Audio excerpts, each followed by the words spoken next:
নমস্কার আমার আপনজনেরা, রুদ্রবার্তায় আপনাদের সকলকে স্বাগত জানাই। আমি রুদ্রপ্রসাদ ব্যানার্জি। উলুবেড়িয়া পূর্ব বিধানসভার অন্তর্গত প্রত্যেকটা পৌরমণ্ডলে এক একটা ওয়ার্ডে এক একজন কাউন্সিলরের দুর্নীতি ধীরে ধীরে সামনে আসছে।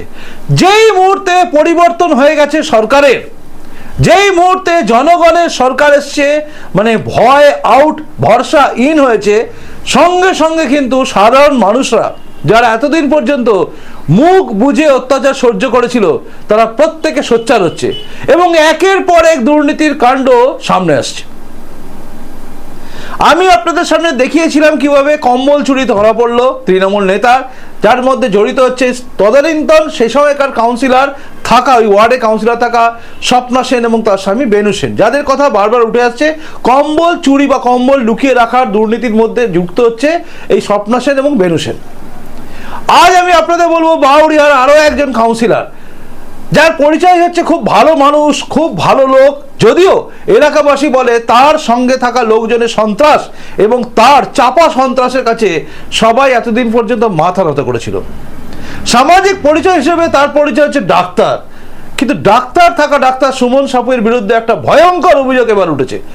অর্থাৎ উলুবেড়িয়া পৌরসভার অন্তর্গত ৩ নম্বর ওয়ার্ডের যিনি কাউন্সিলর, যিনি প্রথিতযশা ডাক্তার বলা হয়, কিন্তু তিনি ডাক্তারের পাশাপাশি অনেকগুলো কারবারও করেন। ভেড়ির কারবার, ছাগল চাষ, মুরগি চাষ, মোমবাতির কারখানা, ধূপের কারখানা, নানা রকম নাকি কারখানা আছে। এবার মোমবাতির কারখানা আছে নাকি ধূপের কারখানা আছে না হাড়ির কারখানা আছে না কিসের কারখানা আছে তিনি বলতে পারবেন, তবে তার বিরাট কারখানা আছে। একদিকে ডাক্তার, নার্সিংহোম আছে, তার সঙ্গে সঙ্গে এগুলোও আছে। দেখুন, কোনো মানুষ যদি উন্নতি করে তিনি করতেই পারেন, কিন্তু গরিব মানুষকে ঠকিয়ে সাধারণ মানুষের জমি যদি কেড়ে নেওয়া হয় তখন কি হয়? আর এই ভয়ঙ্কর অভিযোগ কিন্তু উঠছে এই সুমন সাপুয়ের বিরুদ্ধে, অর্থাৎ ডাক্তার সুমন সাপুয়ের বিরুদ্ধে। এবং সুমন সাপুয়ের বিরুদ্ধে কি অভিযোগ আছে এবং সেই অভিযোগের পরিপ্রেক্ষিত বা কি, সবটা দেখুন একদম ঠান্ডা মাথায় অভিযোগকারীর মুখ থেকে। দেখুন, 2014 সালে আমি জানতে পারি আমাদের প্রপার্টি বিক্রি হয়ে গেছে। তো আমি যখন যাই জমি মাপামাপি হচ্ছে, তখন বলছে তোমার বাবা বিক্রি করে দিয়ে চলে গেছে। আমি বললাম আমার বাবা জমি বিক্রি করে দিয়ে চলে গেছে, আপনারা জানতে পারলাম না। তখন আমি কি করলাম, আমি উলুবেড়িয়া কোর্টে রেজিস্ট্রি যেখানে দলিল হয় সেখানে আমি যাই, গিয়ে রেজিস্ট্রি করে ওখানে সার্চিং করে কপি তুলি।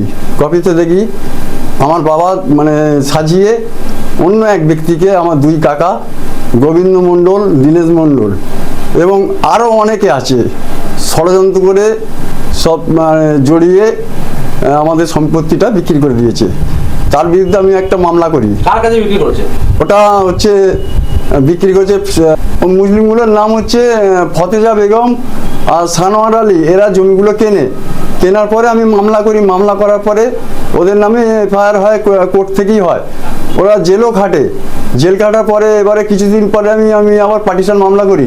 পার্টিশন মামলা করার পরে আমার কাকারা বলে যে বসবো মিটিয়ে নেবো করে এইভাবে দীর্ঘদিন ধরে কাটায়, কিছুই করে না। অদূর ভবিষ্যতে সুমন সাপুই আসে, কাউন্সিলর হয়। কাউন্সিলর হয়ে ও একদিন আমাকে ডাকে। কত নম্বর ওয়ার্ডে? ওটা 3 নম্বর ওয়ার্ডে কাউন্সিলর সুমন সাপুই। আমার নাম হচ্ছে প্রদীপ মণ্ডল। তখন আমি যাই ওনার কাছে, উনি বললেন আমি তোমাদের জমিতে আমি ইনভলভ হয়ে গেছি, তোমার এইসব মানবো না বলে আমাকে তাড়িয়ে দেয়। তাড়িয়ে দেওয়ার পরে আমি আবার কোর্টে যাই। কোর্টে গিয়ে তারপর শুনি ফের আবার ও জমি কিনে এবার 3টে দলিল করেছে, যে দলিলগুলো অবৈধ এবং ওই দলিলে যারা বিক্রি করেছে তাদের অংশই নয়। এবার এইভাবে 3টে জমি দলিল করে আমার বাবার প্রপার্টি পুরোটাই ও গ্রাস করে, মানে মাছের ভেড়ি করে ও বসে আছে, আমাকে আর ঢুকতে দেয় না ওখানে। কে? সুমন সাপুই এবং ওর দলবল নিয়ে আজও পর্যন্ত ঢুকতে পারিনি, আজও পর্যন্ত বিচার পাইনি। দলবল মানে কি? মানে ওর এই আকাশ ছিল, আপনার আকাশ হচ্ছে ওর নাম, টাইটেল জানি না, নর্থ মিল লাইনে বাড়ি। আর আমাদের পাড়াতেও 2 ব্যক্তি ছিল, 2টি ছেলে ছিল, ইয়ং ছেলে। ওদের নামটা ঠিক আমার সঠিক জানি না, কেন তো আমি তো গাড়ি চালাই, ওদিকে থাকি, পাড়াতে কুয়াটা থাকি না। এবার আমার ছেলেও কলকাতা থাকে। হ্যাঁ, তা আমি এই অবস্থার মধ্যে পড়ে আমার 4-4টে মামলা চলছে। আমি কতদিন পরে আমি এই সুরাহা পাবো আমি নিজেও জানি না। সুমন সাহেবের বিরুদ্ধে কি হয়েছিল, এফআইআর হয়েছিল? হ্যাঁ, সুমন সাপুরের বিরুদ্ধেও আমি কোর্টেতে এফআইআর করেছি, কোর্ট থেকে কেস চলছে। থানা নেয়নি? না, থানা নেয়নি। কোর্ট থেকে এফআইআর করেছে? হ্যাঁ, কোর্ট থেকে করেছি। তারপর কি হয়? তারপরে কেস চলছে, এখন সাক্ষী চলছে। আর কি আর মামলা করেছেন কোনো জায়গা জমি? আর সিভিল মামলা আমার দুটো মামলা আছে। আমার পার্টিশন মামলা আছে, পার্টিশন সুট, ইঞ্জেকশন জারি পার্টিশন সুট মামলা আছে। ওই মামলা চলাকালীন সুমন সাপুই জমিগুলো জবরদস্তি কিনেছে। আচ্ছা, মামলা চলাকালীন কিনে নিয়েছে? হ্যাঁ। এই জন্য আপনি আদালতে দ্বারস্থ হয়েছেন? হ্যাঁ, দ্বারস্থ হয়েছি। আর ক্রিমিনাল কেসও করেছেন? হ্যাঁ, ক্রিমিনাল কেসও করেছি। কিসের জন্য করেছেন ক্রিমিনাল কেসটা? ওই দলিলগুলো অবৈধ, জাল করেছে, যার জমি নয় সে বিক্রি করছে। আচ্ছা আচ্ছা, আপনার নাম? আমার নাম প্রদীপ মণ্ডল। আপনার বাবার নাম? দেবব্রত মণ্ডল ঈশ্বর। মানে মারা গেছে? লেপ। আপনার বাড়ি? বাড়ি বাউরিয়া রামেশ্বরনগর 3 নম্বর ওয়ার্ডে। কতদিন ধরে বসবাস করছেন? আমাদের ওটা পৈতৃক সম্পত্তি। আচ্ছা। আর সুমন সাপুইয়ের উত্থান কি ওইখান থেকে না কোথা থেকে? ওই কাউন্সিলর হওয়ার পর থেকে? কাউন্সিলর হওয়ার পর থাকতে ও আমাকে একদিন বলছে আমার ইনভলভ হয়ে গেছি, আমি ওই সম্পত্তিগুলো আমি সব নিয়ে নেব। আমাকে জবরদস্তি মানে ওখানে ঢুকতে দেবে না। এখন এমন পর্যন্ত হুমকি দিয়েছে, মারবো ধরবো বলে হুমকি দিয়েছে। ওখানে যাবি না, গেলেই পুঁতে ফেলবো। এটা কে বলেছে? ওরা সুমন সাপুই নিজে বলেছে। সুমন সাপুই নিজে বলেছে? এই নিয়ে আপনি কি আদালতে গিয়ে? আদালতে ওই তো মামলা চলছে, ওর বিরুদ্ধে মামলা চলছে। হুমকি দিচ্ছে তার জন্য থানায় গিয়েছিলেন? থানা তো কিছু নেয়নি, থানায় গিয়েছিলাম আমি। থানা তখন নেয়নি? না, কোনো কিছু নেয়নি। আচ্ছা, এখন আপনি কি থানায় যাবেন আবার এফআইআর করতে? হ্যাঁ, ইচ্ছা আছে যাবার। আচ্ছা, মানে সুমন সাপুইয়ের বিরুদ্ধে আপনি এফআইআর করবেন? হ্যাঁ। সুমন সাপুই আপনাকে জবরদস্তি আপনার জায়গা দখল করেছে? হ্যাঁ। আমার চাষের জমি, মাছের ভেড়ি করিনি, আমি চাষও আবাদ করতে পারি না। তা আপনারা শুনছেন, এনার জমি সুমন সাপুই জবরদখল করে নিয়েছে। এই সুমন সাপুই হচ্ছে 3 নম্বর ওয়ার্ডের কাউন্সিলর, ডাক্তার নিজে। কিন্তু ডাক্তার হলে কি হবে, তার ডাক্তারিটা এখন অন্য জায়গায় চলে গেছে। তার ডাক্তারি বলতে এখন হয়ে গেছে মস্তানদেরই ডাক্তারি। এখন পালিয়ে বেড়াচ্ছেন এই সুমন সাপুই। সে সময় এই মানুষটির জমি জবরদখল করে নিয়েছেন বলে অভিযোগ, এবং তার জমিকে নিয়ে গিয়ে সেখানে ভেড়ি করা হয়েছে। মারাত্মক অভিযোগ রয়েছে এই সুমন সাপুইয়ের বিরুদ্ধে। এবং সুমন সাপুই আপনাকে হুমকি দিয়েছে বলছেন তো? হ্যাঁ। সঙ্গে আকাশ রজক বলে কেউ ছিল? হ্যাঁ, আকাশ ছিল, আরো দুটো ছেলে, ওর নামটা ঠিক জানিনি। আচ্ছা, এই মানুষটাকে আপনারা দেখে কি মনে হয়? আপনাদের মনে হয় কোন একটা বিরাট শক্তিশালী কেউ, কিছু একটা অসহায় মানুষ?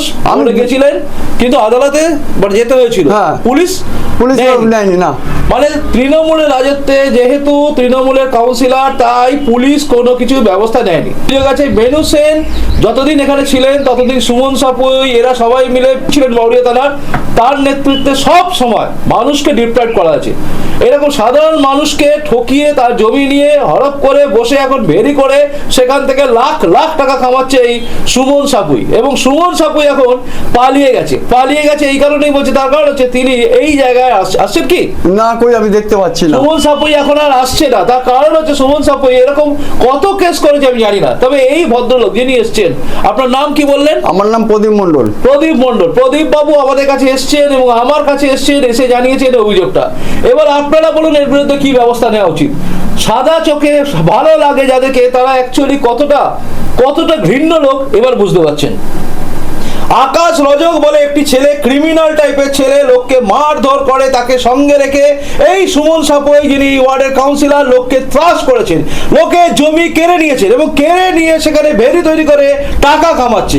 এই সুমন সাপুইয়ের বিরুদ্ধে সমস্ত মানুষকে সোচ্চার হওয়া উচিত কি উচিত নয়, এই প্রশ্ন আপনাদের কাছে রইল। এবং বিভিন্ন অভিযোগ আছে, বিভিন্ন মানুষকে জমি জায়গা তার না দিয়ে, বৈধ বাড়ি তাদেরকে করতে না দিয়ে, বেশ কিছু লোকের কাছ থেকে এমনও অভিযোগ আছে যে আকাশ রজক এবং তারা টাকা পয়সা তুলে নিয়েছে। এবং এদের সঙ্গে রয়েছে এমন কিছু নাম, যে নামগুলো নিয়ে আমার প্রতিবেদন থাকবে। বারবার দেখবেন আপনারা কিভাবে মানুষের কাছে লক্ষ লক্ষ টাকা তুলে নিয়েছে, প্রতারণা করেছে। এই প্রতারণাকারী সুমন সাপুই যিনি জমি দখল করে নিয়েছেন এবং ভেরি বানিয়ে নিয়েছেন, তার বিরুদ্ধে সোচ্চার হওয়ার দরকার আছে।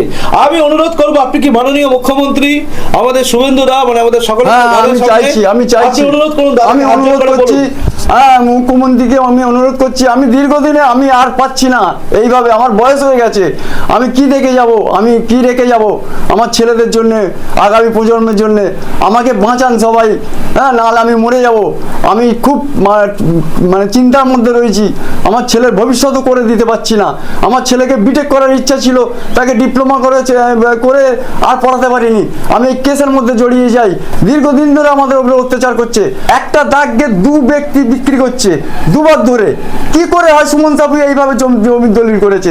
আমাকে বাঁচান, ওকে শাস্তি দিন, আমি এইটাই চাইছি। এটা আপনারা শুনলেন, একদম একান্ত নিবেদন আপনাদের কাছে এলো মাননীয় মুখ্যমন্ত্রী আমাদের সকলের প্রিয় দাদা আপনার কাছেও, যে দয়া করে এই ব্যবস্থাটা করুন এবং এই সুমন সাপুয়ের মতো লোকেরা যাতে জেলখানার ভেতরে থাকে তার ব্যবস্থা করতে হবে। এর ডাক্তারি লাইসেন্স কেন ক্যান্সেল করা? এরকম একটা মানুষ ডাক্তার হয়ে মানুষকে সেবা দেবে, যে মানুষটার লক্ষ্য হচ্ছে মানুষকে শেষ করা। এখানে সমস্ত কাগজপত্র উনি দলিল ফলিল সব নিয়ে এসছেন এবং দেখাচ্ছেন যে কি করে ওনার কাছ থেকে সবকিছু নিয়ে নেওয়া হয়েছে। সমস্ত কাগজপত্র আমি দেখছিলাম, পরের পর কাগজ আছে এবং এই মামলাগুলো আদালতেও চলছে, তা সত্ত্বেও তারা কিন্তু জমি দখল করে রেখেছে। তাই আমি চাইবো আপনাদের কাছে, মানে আমার আপনজন আপনাদের কাছে আমার অনুরোধ, যে এই বিষয়টা নিয়ে আপনারাও ভাবুন এবং এই বিষয় নিয়ে সুমন সাপুইকে কি করা উচিত আপনারাও জানাবেন। আপনাদের প্রত্যেকের কাছে আমার এবং এই দাদার প্রত্যেকের করজোড়ে নিবেদন রইল এবং আপনারা দেখবেন এই বিষয়টা, আমি আশা করি। দেখলেন এবং শুনলেন, বুঝলেন যে মুখোশের আড়ালে থাকা মানুষগুলো ঠিক কিরকম হয়। আপনাদের বলে রাখি, এই সুমন সাপুয়ের সঙ্গে থাকা আকাশ রজক বলে একজন নটোরিয়াস ক্রিমিনাল রয়েছে। নটোরিয়াস ক্রিমিনাল এই কারণে বললাম, কারণ তার বিরুদ্ধে যে সমস্ত অভিযোগ, মজার ব্যাপার হচ্ছে এই অভিযোগগুলো তখন থানাতে পর্যন্ত জমা করা যেত না, কারণ মাথার উপর কারোর হাত থাকলে এই সমস্ত ক্রিমিনাল মাইন্ডেড লোকেরা ছাড় পেয়ে যায়। লোককে ধমকানো, চমকানো, মারধর করা, ভয় দেখানো, পিটিয়ে মারার মতো অভিযোগও আছে। কথিত আছে ডাব্লিউ বলে একটি ছেলে আছে, যে ছেলেটি একটা সময় 2021-এ বিজেপি করত এবং বিজেপি করছিল, তার জন্য তাকে ল্যাম্পপোস্টে বেঁধে মারা হয়, তারপরে তার মৃত্যু হয়, মানে কিছুদিন ভোগার পরে।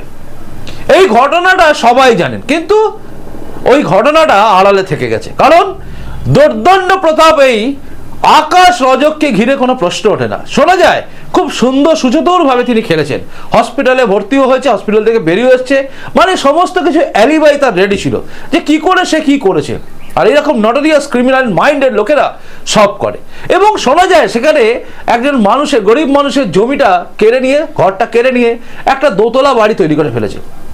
এবং এই যে শুনলেন সুমন সাপুয়ের বিরুদ্ধে অভিযোগ, এরকম অভিযোগ কিন্তু প্রচুর আছে, প্রচুর আসছে, যে জায়গা জমি কেড়ে নেওয়া হয়েছে, ভেড়ি তৈরি করে নিয়েছে নিজের মতো করে অনেকের। এমনকি মজার ব্যাপার হচ্ছে দুধ দেওয়া গরু, মানে দুধের গাই যাদের বলতেন মমতা ব্যানার্জি, আর যারা বিশ্বাস করেন যে তৃণমূলই তাদের ত্রাতা, তাই তারা তৃণমূলকে ভোট দিয়েছিল, তাদের মতো মুসলমানদেরও কিন্তু জমি এই হড়প করে দিয়েছে বিভিন্ন জায়গায় বিভিন্ন তৃণমূল নেতা। তার মধ্যে অন্যতম হচ্ছে এই সুমন সাপুই বলে অভিযোগ। দেখুন, অভিযোগের তো তদন্ত হবেই, মামলা আদালতে চলছে এবং এর বিরুদ্ধে কিন্তু ফৌজদারি কেসও হয়েছিল। তারপরে যা হয় আর কি, সরকারে তখন ছিল, আর তখন একদম পেটোয়া কোনো ওসি ছিল, সেই পেটোয়া ওসি করে দিয়েছে তার মতো করে। অর্থাৎ এই পেটোয়া ওসি থাকা লোকেরাই কিন্তু সর্বনাশ করে দিয়েছে এবং এত ফুলে ফেঁপে উঠেছে আকাশ রজক এবং তার মনিব এই ডক্টর সুমন সাপুর মতো লোকেরা। সুমন সাপু এখন এলাকায় ঢুকতে পারছে না, তার কারণ হচ্ছে জনতার যে ক্ষোভ আছে, এবার জনতা কিন্তু সামনে আসছে। বহু লোকের বাড়ি রাখি ইনকমপ্লিট হয়ে পড়ে আছে এবং বহু বাড়ি নিয়ে অভিযোগ আছে, আর সব অভিযোগ কিন্তু খতিয়ে দেখা হচ্ছে। এবার তার হেফাজতে কতগুলো বালতি আছে, কতগুলো তিরপল আছে, কতগুলো কি লুকিয়ে রেখেছে, কতগুলো কি করেছে আমি জানি না। তবে এই যে অভিযোগ আছে, এই অভিযোগের পরিপ্রেক্ষিতে সুমন সাপুই কি বলে দেখার বিষয়। কারণ আমি দেখছিলাম কম্বল চুরির বিষয় নিয়ে যখন আমি বলেছিলাম স্বপ্না সেন এবং বেনু সেনের কথা, তখন দেখলাম এই ওয়ার্ডের, মানে 4 নম্বর ওয়ার্ডে যেখানে পাওয়া গেছে, সেই ওয়ার্ডের বর্তমান যিনি কাউন্সিলর নির্মল যাদব কিন্তু পরিষ্কার করে একটা ফেসবুক লাইভ করে বলেছেন যে আমি দোষী নয়, যা কিছু করেছিল আগের কাউন্সিলর, মানে আমার সময় হয়নি। তাই বোঝা যাচ্ছে যে দুর্নীতিটা করেছিল স্বপ্না সেন এবং বেনু সেন। তো স্বপ্না সেন, বেনু সেনের নাম সামনে এসে যায়, ঠিক একইভাবে এখানে এসছে অভিযোগ এই ডক্টর সুমন সাপুয়ের নামে। ডক্টর সুমন সাপুই কি বলবেন, এবং তৃণমূল কংগ্রেস সর্বভারতীয়, মানে ছাল নাই কুত্তা নাম তার বাঘা, এই টাইপের থাকা তৃণমূল কংগ্রেস তার আঞ্চলিক দল থাকার অধিকার মনে আস্তে আস্তে হারিয়ে যাচ্ছে। বড় বড় ডায়লগ মারতেন মমতা ব্যানার্জি এবং তার ভাইপো অভিষেক ব্যানার্জি, সব ফুস হয়ে গেছে এবং নেতাগুলো যা চেঁচাতো তার চেয়ে বেশি চেঁচাতো মনে হয় কুকুরের চেয়েও গলায় বেশি গলায় চাচ্ছে তো তৃণমূল এই সমস্ত উচ্চকিনে মার্কা কিছু নেতারা। তো তাদের এইসব চেঁচানি এখন বন্ধ হয়ে গেছে এবং তারা জানেন যে আজকে কি অবস্থা আছে। আজকে সাধারণ মানুষ কিন্তু বলছে আপনার এলাকায় কি হচ্ছে জানাবেন, কিন্তু মনে রাখবেন আপনাদের প্রত্যেকের অভিযোগ কিন্তু খতিয়ে দেখা হচ্ছে, প্রত্যেকের অভিযোগ। আপনারা কমপ্লেন করুন, কারণ আজকের পুলিশ কিন্তু কারোর কাছে দমে নেই, কারোর জন্য ভাবছে না, মানে নিজের বাড়ির কি হবে, এর কি হবে, ওর কি হবে ভাবছে না, কোনো চাপ নেই, কোনো জায়গায় কোনো প্রলোভনও নেই, কিচ্ছু নেই। তারা একদম নির্দিষ্টভাবে বুক ফুলিয়ে কাজ করছে। তাই এই পুলিশের কাছে, মানে আজকের এই সরকারে থাকা পুলিশের কাছে নিশ্চিন্তে যান এবং কমপ্লেনগুলো লজ করুন। যদি না পারেন একান্ত, তাহলে আমার নম্বর তো দেওয়াই আছে 9088505999, এই নম্বরে আমাকে জানান আপনারা যদি উলুবেড়িয়া পূর্ব বিধানসভার অন্তর্গত হন, তাহলে কোন থানা অভিযোগ নিচ্ছে না বা কি হচ্ছে আমাকে জানাতে পারেন। আমি নিশ্চয়ই সেটা নিয়ে এই থানার অফিসারদের সঙ্গে কথা বলবো, কারণ অনেক সময় হয় অভিযোগ জানাতে পারছেন না বা ভুলভাল কিছু বলে ফেলছেন, এগুলো দেখবেন। এবং আমি একটা জিনিস বলবো আপনাদের, কোথাও কোনো গুজব রটাবেন না, এগুলো করবেন না। এবং শেষ কথা, যেটা আমাদের সরকার চাইছেন, মানে আমাদের সকলের প্রিয় দাদা শুভেন্দু অধিকারী অর্থাৎ আমাদের রাজ্যের সিএম, যিনি চাইছেন কোনো তোলাবাজি নয়, কোনো কাটমানি নয়, অর্থাৎ তোলাবাজি কাটমানি মুক্ত, দুর্নীতি মুক্ত যে সরকারের প্রতিশ্রুতি দিয়ে তিনি এসেছেন, জনগণকে বলেছিলেন, সেই 2021-এর পর থেকে তিনি লাগাতার বলে গেছেন। আজ যে সরকার এসেছে সেই সরকার কিন্তু সে জায়গায় দাঁড়িয়ে আছে। তাই আমি চাইবো আপনারা ঠিক বলবেন এবং অভিযোগগুলো জানাবেন এবং নির্দিষ্টভাবে বলবেন। আর একটা কথা মনে রাখবেন, বুলডোজার কিন্তু চলবে অবশ্যই আইনি প্রক্রিয়া মেনে। যারা অবৈধভাবে জমি জায়গা দখল করে বাড়ি ফাড়ি করে রেখেছেন না, সব গুঁড়িয়ে যাবে, কারণ এই সরকার কাউকে ছাড়বে না। কি বলেন, আপনি কি চান?